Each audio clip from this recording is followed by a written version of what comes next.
Epomio, Iemanjao, Cabieciodo, Odoia, Awabo, Ayo, Iemanjao, Abo, Ayo, Iemanjao, Awabo, Ayo, Iemanjao, Abo, Ayo, Iemanjao, Awabo, Ayo, Iemanjao, Abo, Ayo, Iemanjao, Awabo, Ayo, Iemanjao, Abo, Ayo, Iemanjao, Yaba Ode Irishe, Akuye Iemanjao,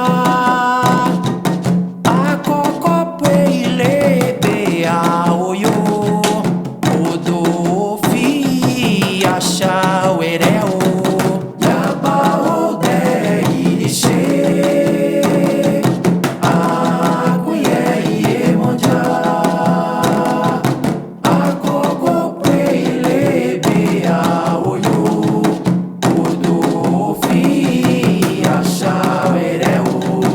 Yaba Ode Irishe, Akuye Iemanjao, Akokopwe Ilebe Aoyo,